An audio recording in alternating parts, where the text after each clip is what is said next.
Did you catch that? Did you ever watch, not did you ever watch, but like back in the day, like when they were they were filming a movie, or they would have that little black and white thing out there, and they would go, whatever, scene one. You know why they did that? Get our attention. You know what I'm talking about, right? I mean, y'all are kind of acting like, what he's doing. But you know what I'm talking about, right? They had that little thing, and they did that because when they started to put the movie or whatever together, and they were lining up the sound with the action. And so we've been having a little trouble lining, if you've watched the videos of the sermon, we've been having a little trouble lining up the sound. I'm like, and then they'll say, hey, how are you? So we had to do something like that. But y'all think I'm weird, don't you? That's what that was about. That was a long way.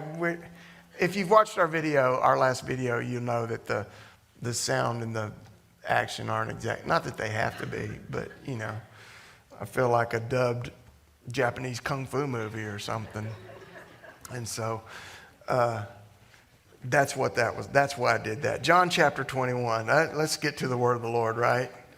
Because that's not as weird as me. John chapter 21. You know what I want to do? I want you to go ahead and find John chapter 21. And if you want to follow me on some other verses, then go ahead and put your little Bible marker there and just mark that. I'm not going to start with that, but that is the main text. And so I want to start with just a few different verses. And if you want to follow me with those, they are all New Testament. John chapter 1.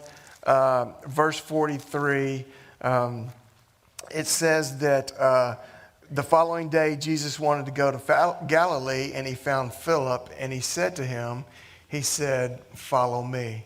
Matthew chapter 4, verses 18 and 19, it's talking about Jesus walking along, and he sees Simon Peter and his brother Andrew, and he says to them, follow me, and I'll make you fishers of men. In Matthew chapter 9, verse 9, he says he sees a man sitting at the seat of custom, and we know that this is Matthew himself, or Levi, and he says to him, follow me. And so I did the little thing with the kids today about following the leader. And so what I want, the last 2 weeks, if you've been here, I have really driven home about really what it means to be saved, about what it means to receive the gift of salvation and to receive that gift that God has offered to us. What I want to do today or start, and I can't do it justice in 30 minutes, but what I want to begin to do today is I want you to understand what I'm actually asking you to do. Obviously, I'm asking you to receive Christ as your Savior. That's what I've been asking you to do the last 2 weeks. But then what does that mean after you do that? Because here's the deal. I'm really not asking you to be a member of our church. Now, obviously, as the pastor of a church, I would love for you to be a member of our church. I would love for you to be a member. I would love for you to be a faithful member. I would love for you to do all the things that go with church membership. But I really do want you to understand, I'm not asking you to join our church. That's not my priority. That's not what I think is the biblical priority. Yes, you need to be connected to a body of Christ, but it's not about being a member of a church. I'm not asking you to be a member of a club. I'm not asking you to be a member of some sort of exclusive little group. Here's what I am telling you that I am asking you to do, because it's what I believe that the Bible asks us to do, that Jesus asks you to do. I'm asking you to be a follower of Jesus Christ. When Jesus met all of his disciples, he said, you follow me. He saw Peter and Andrew. He said, follow me. I'll make you fishers of men. He saw Matthew sitting there at the custom table. He said, follow me. He went and walked by and he saw Philip, and he said, follow me. And in this passage in John chapter 21, which is our main text. Now, this is a passage you're going to be real familiar with. It's the restoration of Peter. But in verse 21, at the very end, after he does all this stuff with Peter, he says, I really want you, and I'm giving you the Brother Keith version, all right? But he says, I really want you to just worry about one thing. You know what that is? I want you to follow me.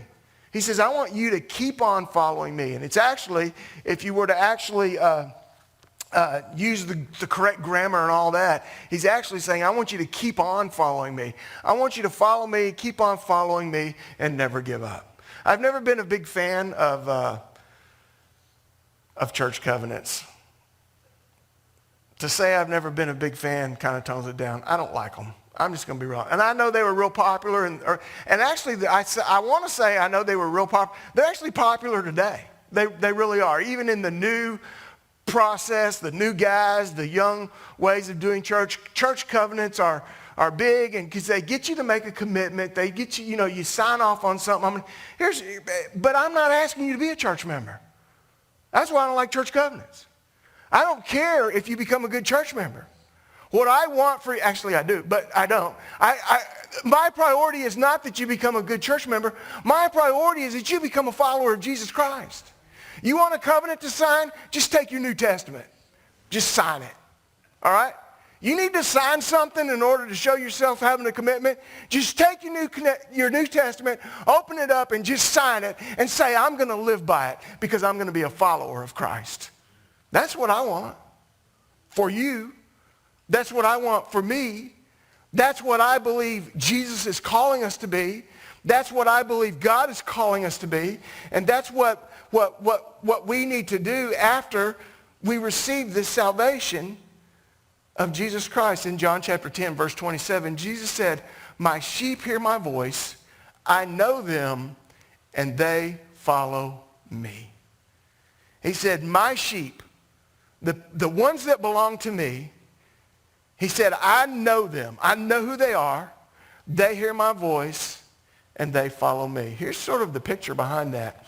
So, of course, the shepherds were out with the sheep at night. They didn't have barbed wire and fences and all that kind of good stuff. So the shepherd had to be with the sheep all the time. One of the things that they would do is a lot of the local shepherds would get together, and they could say, okay, we can bring all our flocks together at nighttime. We can get them all together. We can bunch them all up. And then we can take turns keeping watch. That way, we can get some sleep. We don't all have to stay up all night. And so they would get together, and they would bring their sheep. And so they could even kind of find a little makeshift way to kind of help hem them into a corner somewhere or something like that. But the sheep would get all mixed up, right? Your sheep would get mixed up with mine. Our sheep would get mixed up with yours. And if you had 3 or 4 shepherds, all the sheep are mixed up. But here's the deal. The sheep spent so much time with the shepherd during the day that the sheep knew who their shepherd was. It's kind of like your dog. Kind of, except they're sheep. Your dog knows your voice. You can call your dog. You can go out and call your dog, and your dog doesn't know what you're saying. I hate to disappoint you. Your dog really doesn't know his name, all right? Your dog doesn't know what you're saying, but here's what he does know. He knows your voice. Your dog knows your voice. And so when you call him, even if he can't see you, he hears your voice, and it might be a she. She hears your voice. They know your voice. They know that you love them. They know that you take care of them. They know that you look out for them. They know they're going to get a little bacon strip when they come running. So they come running because they hear your voice. So what would happen was these sheep, they knew the voice of their shepherd. They knew his voice. So the shepherd could come early in the morning when it was time. He could start singing, or he could start talking. He could start calling. And his sheep would come out of that group of sheep, and they would follow him. And so Jesus is using that analogy right there. He says, my sheep hear my voice. I know who they are, and they follow me. Jesus' sheep follow him. Jesus' disciples, Jesus' people, the ones who receive the salvation that God has offered, they follow him. I want you to be a follower of Christ. Now, in this passage in John chapter 21, I'm going to look at it in a little different way, maybe, than it's normally preached. I'm going to look at it as things that keep us from following Christ, or things that might distract us. And again, in verse 21, actually in verse 22, at the very end of all of this story of the restoring Peter to ministry and restoring him back into the right relationship with God, the last thing that Jesus says to him is, you just follow me. You just follow me. Sometimes I think that gets lost in this passage. Jesus says, you just worry about following me.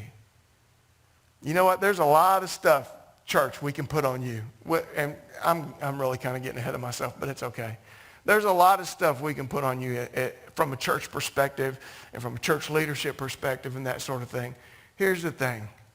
You just follow Jesus, all right? You just follow him. You just keep on following him and let him take care of all of that other stuff. So you may or you may not know the story. This is after Christ has been resurrected from the grave. He's already seen the disciples a couple of times. So they know he's been resurrected. They know he's alive. They know him. They've seen him, recognized him. They've talked to him. So for whatever reason, one day Peter decides he's going to go fishing. And we're gonna get to that. Do I want to get to it now? No, we'll get to it in a little bit. He decides he's going to go fishing. And some of the other guys, they're like, okay, well, we're going to go with you. So they go out and they go fishing, and they fish all night long, and they don't catch everything. So the next morning, there's Jesus, and he's standing on the shore. Now, they don't recognize him as Jesus, and we've seen this in his resurrection appearances that sometimes they don't recognize him at first, sometimes they do, sometimes they don't, whatever. So when they see him on the seashore, at first they don't recognize him as Jesus. And he just calls out to them. He says, you got anything to eat? You got any food? They're like, no. And he said, well, throw your net on the right side of the boat. What's the difference between the right side and the left side? Amen. Good answer, brother. I was going to say 5 to 6 feet, but Jesus, yeah, there you go. Jesus, what's the difference between the left side and the right side? What? Anyhow, they didn't seem to put up much of a fuss, so they pulled the net in. They throw the net on the right side of the boat, and all of a sudden, their net just fills up with fish so big that they can't even pull it in. So they're pulling on this thing, and John looks over at Peter, and he goes, that's the Lord. He goes, it's the Lord. And Peter, I guess, maybe looks up and goes, oh, you're right. And so Peter, he's stripped down, taking all the extra clothes off because he's out fishing. He's been fishing all night. So he grabs his outer clothes, he throws them on, and he dives into the water, and he starts swimming back to the shore. And the other disciples, it says they weren't very far from shore. So they drag the net on in, and they drag it up on the shore. And they get to the shore, and Jesus is there. He's got a little fire going, got a little fish on the fire. And he goes, hey, go ahead and bring me some of your catch. Fishermen like to show off. And so he lets them, go ahead and bring me some of your fish. And so they bring some fish, and he cooks it. You understand that I'm really telling you the story, but I'm not reading it. But you understand I'm really telling it like the Bible tells it. I'm not, okay. I just want to make sure you understood that. And so he feeds them some fish. And after they eat some bread, after they eat some fish, after they have breakfast, he looks at Peter. And he says, Peter, do you love me more than these? And Peter says, well, yes, Lord. This part I want to read. Let me find out where I'm at. Verse 15. So when they had eaten breakfast, Jesus said, Simon Peter, Simon, son of Jonah, do you love me more than these? And he said, yes, Lord, you know that I love you. And so he said to him, well, feed my lambs. And so he said to him again a second time, he said, Simon, son of Jonah, he said, do you love me? And he said to him, yes, Lord, you know that I love you. And he said, well, then take care of my sheep. And he said to him a third time, he said, Simon, son of Jonah, do you love me? And Peter was grieved because he said to him the third time, do you love me? And he said to him, he said, Lord, you know all things, and you know that I love you. And so Jesus said to him, feed my sheep. So a lot of different angles to look at this little scenario. So the first thing is, Jesus said, do you love me more than these? Now, was he saying, do you love me more than everybody, all these other guys? Do you love me more than them? Do you love me more than they love me? Or he could have been saying, do you love me more than you love all this other stuff? Do you love me more than you love fishing? Do you love me more than you love your friends? Do you love me more than this other stuff? I'm actually going to maybe look at it in two ways. And really the first thing I'm going to do is, and it's probably not the most popular interpretation, but I'm just going to run with it because, and you'll see, I think it has some validity. I think he's one of the things I think he means all of it or both of it, I guess. But he says, Peter, do you love me more than these? I think he's asking Peter, Peter, do you think you love me more than they love me? I think he's asking Peter that. And the reason I think he's asking Peter that is because Peter has opened his mouth in the past. Surprise, surprise. In Matthew chapter 26, verses 31 through 35, Matthew 26, 31 through 35, Jesus, I believe this is the passage where Jesus has told them that they were all going to be offended and scattered by them. Verse 31, Jesus said to his disciples, all of you will be made to stumble because of me tonight, because it's written, I'll strike the shepherd, the sheep of the flock will be scattered. But after I have been raised, I will go before you to Galilee. But Peter said to him, Lord, even if everybody else is made to stumble, I will never be made to stumble. Jesus said, surely I say to you, this night before the rooster crows, you'll deny me 3 times. Peter said, if I have to die with you, I will not deny you. And so said all the disciples. So Peter makes some bold confessions there. Everybody else may fall away, Lord, but I ain't falling away. Everybody else may stumble, Lord, but you can count on me. Even if I have to go and die with you, I'm going to die with you. John chapter 13, we'll start in verse 36. And you understand that I'm pointing out that Jesus is just confronting him with some of his own words, some of his own feelings, some of his own actions and attitudes. John chapter 13, starting in verse 36. Simon Peter, this is like they've had the Lord's Supper, they've had the Passover supper together, and Jesus is about to go out. Simon Peter said to him, Lord, where are you going? And Jesus said, well, where I'm going, you cannot follow me now, but you can follow me later. And Peter said, Lord, why can I not follow you now? I will lay down my life for your sake. Will you lay down your life for my sake? Most surely I say to you, the rooster shall not crow till you have denied me 3 times. I think he's confronting Peter in his pride. And he says, Peter, you think you love me more than everybody else? You think you do? Do you think you are a better disciple than all of these other guys? Do you love me more than these? I keep thinking of the scripture, let those who think they stand take heed unless they fall. You know what? Our pride will get in the way of our following Jesus. Because we'll start comparing ourselves. Yeah, look, you know what? If you want to make yourself look good, you can compare yourself to me from now till the cows come home, all right? That'll make you look. I promise you, if you compare yourself to me, I promise you, you're going to look pretty good, all right? The problem is, I'm not the standard. Not only am I not the standard, I'm not the judge. The problem is, it ain't got nothing to do with me.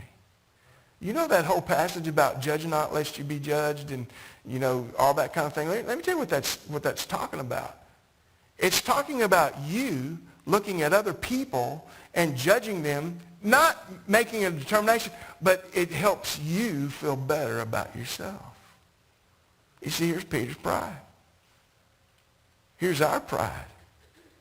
It gets in the way of us following him, and a part of this restoration was that he had to confront that pride. In fact, he goes through this whole restoration thing in John chapter 21. I love it. I love Peter because I just love Peter because he's just normal. He's just a guy. He's just a redneck fisherman. But he goes through all this restoration stuff, and then in verse 22, not in verse 22, in verse 19? No, in verse 20. I knew I'd get there. I got all around it and finally got there. After he goes through this whole restoration thing, here's Peter and Jesus standing there, and Peter looks over at John, and he looks back at Jesus, and he goes, what about him? But Peter, seeing him, said to Jesus, but Lord, what about this man? What about him, God? What? Oh, Jesus. What's going to happen to him? What about him? That's me, brother. That's my pride. That's us. Our pride will keep us from focusing on Jesus. Because if I focus on Jesus, I realize how far short I fell. But if I can look at you a little bit, when I look at you, I look pretty good. I'm teasing. When you look at me, you look pretty good. Jesus said, you don't worry about him. Brother Keith version. He said, you don't worry about him. You keep following me. Just follow Jesus. Don't worry about everybody else. Everybody's Christianity is the same, but it's not the same. Everybody isn't called to be a Peter. Everybody isn't called to be a pastor. Everybody isn't called to be a Sunday school teacher. Everybody's walk with God is different. God will lead everybody to different places. God will lead everyone to express their Christianity in different ways. Listen, you just follow Jesus and stop worrying about the person sitting on the end of the pew, all right? Because you need to worry. You got enough to worry about on yourself following Jesus. And I'm saying you. I'm talking about me, right? Now, I feel almost a responsibility to worry about you a little bit, but I can't really worry about you too much because I got to worry about me, right? I struggle with following Christ as well. Just follow Jesus. I got to move on. There is an idea here of commitment. He says, do you love me more than these? Do you love me? Yes. Okay, well, then take care of my lamb. Feed my lambs. Take care of my sheep and feed my sheep. I think one of the things that Jesus means by following him is to make a commitment of having Christ be a priority in your life. Now, I'm really going to overlap here, but that's okay. First, let's look at Matthew chapter 8, verses 18 through 22. Let's start there. Let's look at a couple of scriptures that back up what I'm trying to say here. Matthew chapter 8. So this is early on. He's calling disciples, and he's got a lot of people that are following him around. He hasn't necessarily chosen his 12 yet. He's in the process of choosing his 12, and it's Matthew chapter 8, and it starts in verse 18. It says, when Jesus saw the great multitudes about him, he commanded to depart and go to the other side. And then there was a scribe. This is one of the scribes. He was a lawyer. And he said to him, teacher, I'll follow you wherever you go. And Jesus said to him, well, the foxes have holes, the birds of the air have nests, but the Son of Man has nowhere to lay his head. So then another of his disciples said to him, Lord, let me first go bury my father. And Jesus said, you follow me and let the dead bury the dead. He said, you follow me. Was he not going to allow this guy to go have a funeral for his parents? I think the idea was, he says, you need to make me a commitment in your priority list, in your priorities of life. You let them take care of themselves. You follow me. Matthew chapter 16, just turn over a few more verses there to verse 24. Let's see what we're at here. Matthew chapter 16, verse 24. So this is right after Peter does it's, who do you say that I am? And Peter says, you're the Christ, the Son of the living God. This is right after that whole thing. And so in verse 24, it says, Jesus said to his disciples, he said, if any of you desires to come after me, well, let him deny himself and take up his cross and follow me. For whosoever desires to save his life will lose it, but whoever loses his life for my sake will find it. One more right quick. Matthew chapter 19, turn over a page or two, 16 through 21, and this is the story where he meets the rich young ruler, and the rich young guy comes to him and says, good teacher, he says, what do I need to do to be saved? And Jesus said, well, you know what the commandments are. Keep them. And the guy says, well, which ones? And Jesus says, well, don't murder, don't commit adultery, don't steal, don't bear false witness, honor your father and mother, love your neighbor as yourself. And the guy says in verse 20, he says, well, I've done all that. So what am I lacking? And Jesus says, you really want to be perfect? It's in essence, he says, you really want to know? He says, I'll tell you what you do. You go sell everything you've got. You give it to poor people, and then you know what you do? You come, what? Follow me. You come and you follow me. Now, was it wrong for the guy to be rich? No. Was it wrong for the guy to have money? No. What was the point? The point was the priority of his life was his riches. The priority of his life was his wealth. And Jesus is saying, you need to make a commitment to make me the priority of your life. Let me ask you a question. Do you give Jesus any room in your life? That's a good question to ask yourself. You know, does Jesus just get, if I got a little extra time, I might give something to Jesus? You know, if I'm not busy, I might give a little bit to Jesus. Can you make a commitment in your life? You know, so, you know, I want to be like Jesus and say, you know, go sell everything you've got, give it to the poor and follow him. I want to say just totally scrunch up. That's not even, you understand what I mean, though. Scrunch up your life, throw it in the garbage can, and follow Jesus, which is what Jesus would say that you need to do. But I want to take it easy on you a little bit. Can you at least make a commitment to find a place to give Christ a level of commitment and a level of priority in your life? Can you at least find some level of commitment? Now, he's asking for it all. Let me not downgrade it at all. He's asking for it all. That's what he really wants. But can you at least find a starting point? Can you at least find a place where you can take a first step? Can you at least find a spot where you can give Christ some authority in your life and you can make him a commitment and a priority of your life? He said he has to deny himself and take up his cross and follow me. If you want to save your life, you're going to lose it. If you want to lose it, but if you're willing to lose your life for my sake, then you're going to find it. Just, can you give Jesus a little bit of room? He's asking you to. When he's asking you to follow him. You know, and here's the deal. Here's one of the things that happens.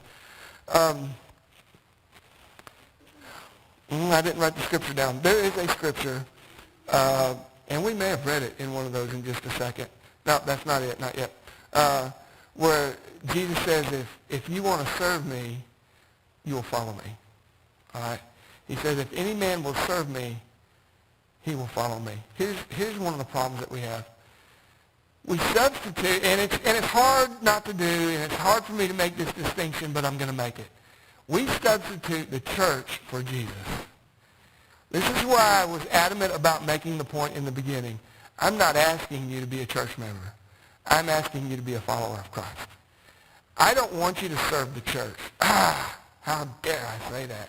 It hurts, it pains me to even say that. But I think if you'll listen to me, you'll understand what I'm saying. I don't want you to serve the church. I want you to serve Jesus. Here's the thing. You'll never quit on Jesus. Right? I tried. You may have tried to. You may have tried to. But you can't quit on Jesus once you're one of his followers. Now look, if you're serving the church or if you're serving me, you can quit at the drop of a hat. Right? You know, can I just throw some stuff out there? You know, people like, and of course, we still love each other, all of us, a lot. But I know you've been through this, and I know I've been through this in other scenarios. People get mad at the deacons. Maybe they get mad at the pastor. Maybe they get mad at the music leader. I can't imagine getting mad at the piano player, but maybe you do. Yeah, you get mad at something, and well, I'm not going to give my money anymore. Let me tell you something. If you're giving your money to the church, you'll find every reason to keep it. If you're giving it to Jesus, how are you going to keep it? If you're doing what I ain't going to go down there and show up at that church anymore. I ain't going to give them anymore. I ain't going to teach that Sunday school class anymore for that person, because that person, who are you doing it for? Are you serving the church? You serving the pastor? Or are you serving Jesus? I understand it's a fine line. But I also understand that we have to be committed to serving Christ and not serving the church. Now, the church provides us an avenue through which we can do all that. And you know what? There may come a time, you may have been part of a church at some point, and there may come a time where actually that church kind of gets off the rails. I get it. That happens. We're people, and pastors are too, and church leaders are too, and God may call you away from, I'm not saying that never happens. I'm not saying that at all. But I think you understand what I'm saying, all right? Don't you? Right? Who are you serving? You see, it's all motivated out of love. Do you love me? Yeah. Do you love me? Yes. Do you love me, Peter? Yes. Yes. Yes, Lord, you know. It's a love for him. Have you ever been disappointed? So I know you've been disappointed with the church. I can promise you. If you've been a member of a church any amount of time, you've been disappointed with the church. Have you ever been disappointed with God?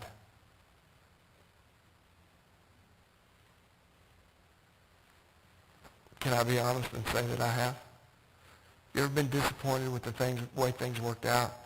I think on some level the disciples were. Chapter 21, verse 2, verse 3, Simon Peter said, I'm going fishing. What's that all about?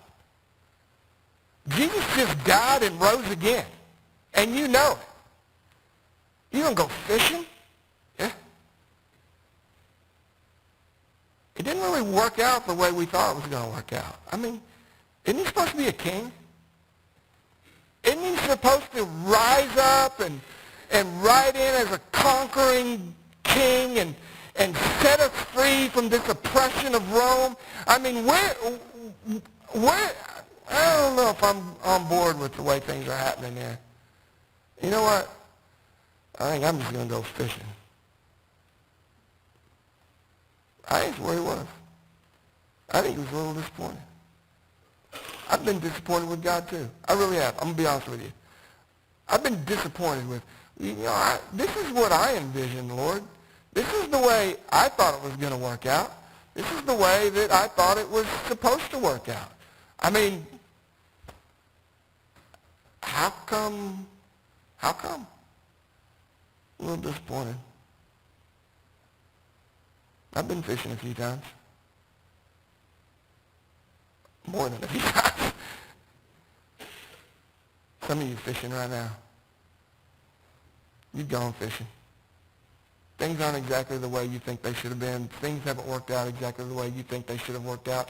God hasn't done exactly what you wanted him to do in the way that you wanted him to do it. He's working out his own will. He's working out his own plan. You got a little disappointed and you sat down and you just said, you know what? I think I'm going to go fishing. And you know what Jesus is? He's calling you back to the shore. He's calling you back to the shore. Throw the net on the other side, catch a bunch of fish, because you ain't catching any fish right now. You decided to go fishing because you're disappointed with me, and you're still disappointed. Not only are you still disappointed, you're getting even more disappointed. Throw your net on the other side of the boat. Remember that it's me. Come back to me, and find yourself restored, and find yourself back in a place where I can just say to you, you know what? Just keep on following me. Now we can do Hebrews 12, 1 and 2. Go ahead and stand up with me if you want to. Go ahead and stand up with me. Hebrews 12, 1 and 2. Says, since we're surrounded about by so great a cloud of witnesses, it says, let us run with perseverance, or let us run with patience the race that is set before us. Actually, I missed the part that I wanted to hit on. Go back. So let us lay aside every weight and every sin that so easily entraps us or ensnares us, and then let us run with endurance the race that is set before us, looking unto Jesus, or fixing our eyes upon Jesus, however your translation may say it, who is the author and the finisher of our faith. Here's the deal. Look, I'm asking you to be a follower of Christ. The church membership stuff will take care of itself, all right? The serving in the church and being part of the body, that'll take care of itself if you will follow him. What I want from you is to follow him. I want you to be the best Jesus follower that you can be. Not the best First Baptist Church Bridge City follower that you can be. Although I really want you to be that too. I really do. I'd be lying if I said I didn't. But I want you to be the best follower of Christ that you can be. And if you will be the best follower of Christ that you can be, you're going to be a good, valuable, valued, serving part of the body. That's just going to happen. It's just going to happen. It's just going to be a part of it. Jesus says, follow me. That's what he's saying today. Follow me. Follow me. I don't know. If you need to come forward for any reason this morning, I want to invite you to come. If you would like me to pray with you, I'd love to pray with you about anything that may be in your heart today or anything that you've got going on. I'd love to pray with you. If you want to come and kneel and pray on your own, you can do that. Whatever you need to do this morning, you go ahead and you come. Maybe you want to come and just kneel and pray about your commitment to being a follower of Christ. You can do that too. But if you need to make any decision this morning, you come while we sing.